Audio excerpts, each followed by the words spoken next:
semua, tema kali ini kita akan membahas mengenai tax haven. Kalian tahu nggak sih apa itu tax haven? Dalam regulasi kita dapat ditemui pada Undang-Undang Nomor 36 Tahun 2008 tentang pajak penghasilan pasal 18 ayat 3C menyebutkan bahwa tax haven adalah negara yang memberikan perlindungan pajak. SE Dirjen Pajak nomor SE 04 PJ 7993 menyebutkan kriteria dari tax haven adalah yang pertama, negara yang tidak memungut pajak, atau yang kedua, memungut pajak lebih rendah dari Indonesia. Kemudian, menurut Hinz tahun 2005 menyatakan bahwa tax haven merupakan wilayah yang menawarkan pajak lebih rendah atau tidak sama sekali dengan tujuan untuk menarik investor asing ke negara tersebut. Jadi gini teman-teman, negara tax haven atau surga pajak pada dasarnya terdiri dari negara kecil dengan terbatasnya sumber daya alam. Karena terbatasnya sumber daya alam ini menyebabkan penghasilan yang tidak memadai, sehingga negara surga pajak membutuhkan sumber pendanaan lain untuk menggerakkan pemerintahan, sehingga dibuatlah negara surga pajak dengan pajak rendah atau tidak sama sekali.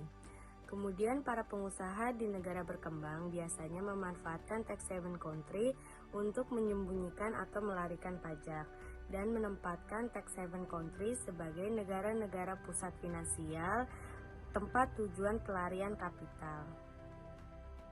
Selanjutnya, dasar hukum. Berdasarkan Undang-Undang Pajak Penghasilan Nomor 28 Tahun 2008, Pasal 18 Ayat 3C. Pasal ini dibuat sebagai alat anti-avoidance rules bagi wajib pajak dalam negeri yang akan melakukan penghindaran pajak ke negara tax haven.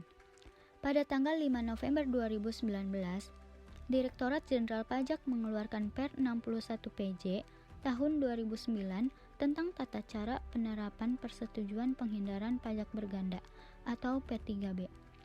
Dan Per 62 PJ 2009 tentang pencegahan penyalahgunaan penghindaran pajak berganda.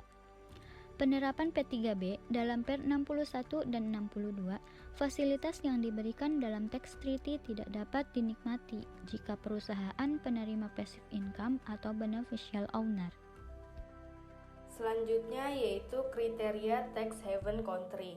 Kriteria yang pertama yaitu 1. Tidak terdapat pungutan pajak atau pungutan pajak dalam nominal tertentu. Yang kedua, tidak ada atau tidak efektifnya mekanisme exchange of information. Yang ketiga, tidak adanya transparansi dalam administrasi pajak. Yang keempat, adanya kebijakan ring fencing atau adanya perbedaan perlakuan perpajakan bagi residen dan non-residen. Perlu diketahui, pengklasifikasian suatu negara apakah dianggap tax haven atau tidak oleh suatu negara tergantung pada definisi tax haven yang diberikan oleh negara tertentu. Masing-masing negara mempunyai kebijakan tersendiri untuk menentukan negara-negara mana saja berdasarkan ketentuan perpajakan mereka yang dikategorikan sebagai negara tax haven. Sebagai contoh, Jepang dan Korea Selatan menetapkan negara yang dianggap tax haven menerapkan tarif pajak di bawah 15%. Daftar dan tarif negara tax haven. Beberapa negara tax haven berdasarkan KMK nomor 650 KMK 04 tahun 1994, yaitu ada negara Bahama, negara Bermuda, Kepulauan Cayman, dan negara Bermuda. Negara anggota OECD menetapkan daftar negara tax haven menjadi 3 kategori. Yang pertama, negara yang berkomitmen menerapkan perjanjian perpajakan internasional, seperti Argentina, Australia, Barbados, Kanada, dan China. Yang kedua, blacklist tax haven country, seperti Costa Rica, Malaysia pada Labuan, Philippines, dan Uruguay. Yang ketiga, negara yang dikategorikan abu-abu, seperti Bermuda, Cayman Island, Panama, Belgium, dan Austria. Selanjutnya skema penghematan pajak. Yang pertama ada transfer pricing. Transfer pricing ini dilakukan di antara pihak-pihak yang mempunyai hubungan istimewa dengan mempergunakan harga pasar yang tidak wajar. Selanjutnya, tin capitalization. Tin capitalization dilakukan di antara pihak-pihak yang mempunyai hubungan istimewa dengan mempergunakan harga pasar yang tidak wajar, karena pemberian hutang dilakukan oleh perusahaan afiliasi dari grup perusahaan dan pemberian hutang tersebut mengakibatkan pembayaran bunga yang berlebihan atau tidak wajar.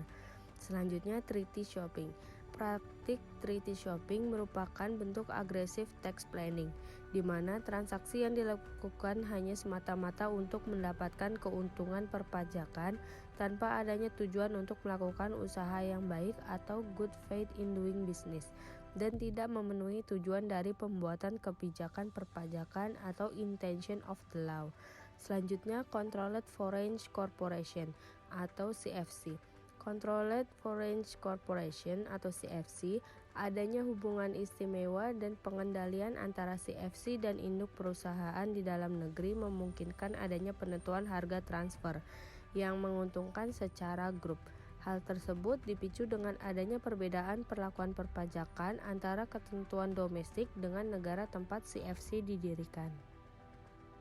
Bagaimana keuntungan dengan adanya tax haven? Keuntungan adanya tax haven ini dalam pemanfaatan tax haven, banyak keuntungan yang didapatkan oleh perusahaan dan juga negara tax haven itu sendiri. Misalnya, tax haven ini tidak hanya memfasilitasi bagi perusahaan yang menghindari pajak, namun dapat membantu meningkatkan arus kas setelah pajak dari suatu perusahaan di bawah pengawasan otoritas pajak nasional. Kemudian, masuknya sejumlah uang yang besar juga memberikan keuntungan nyata bagi negara-negara tax haven. Menurut Hines tahun 2005, hal tersebut dapat meningkatkan pertumbuhan ekonomi lebih tinggi pada negara tax haven dibandingkan dengan negara non-tax haven.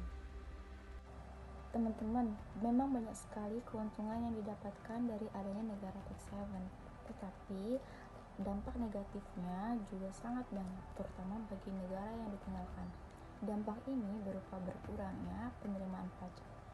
Selain itu, penerapan tax haven yang berbentuk penghindaran pajak dapat merampas sumber daya yang seharusnya tersedia, di mana sumber daya tersebut untuk mendukung pembangunan berkelanjutan melalui investasi pada bidang infrastruktur, kesehatan, serta pada barang-barang umum lainnya.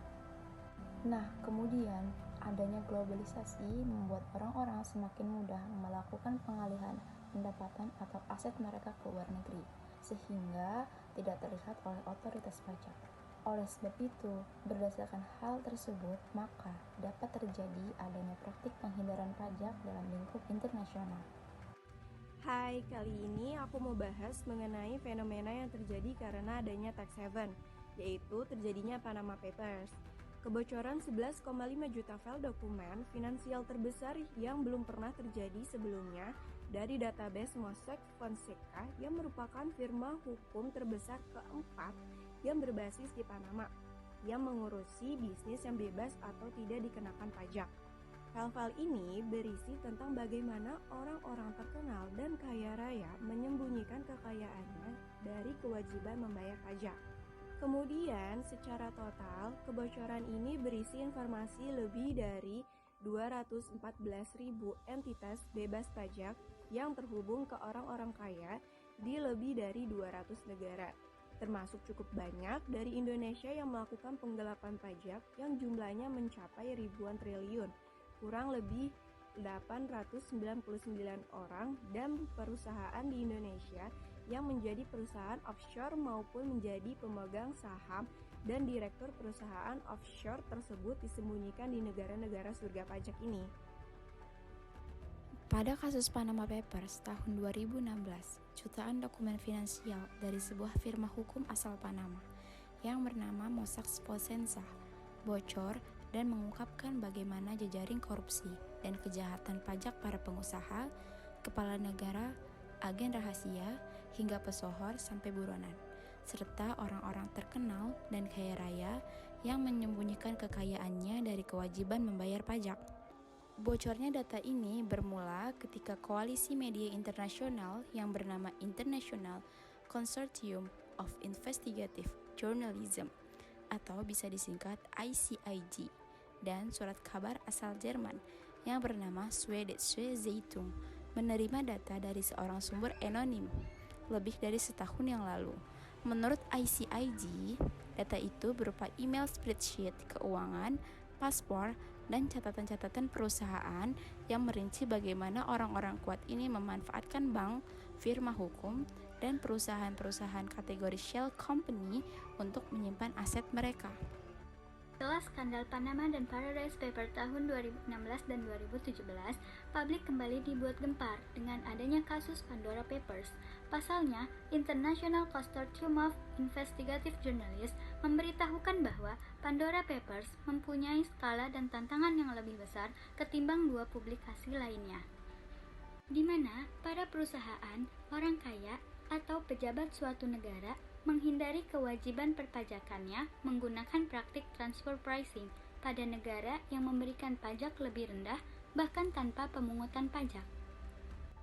Kebocoran Pandora Papers yang terjadi pada tahun 2021 silam tentu saja telah menggemparkan dunia internasional. Pandora Papers menguak rahasia keuangan offshore dari berbagai perusahaan dari penjuru dunia termasuk Indonesia.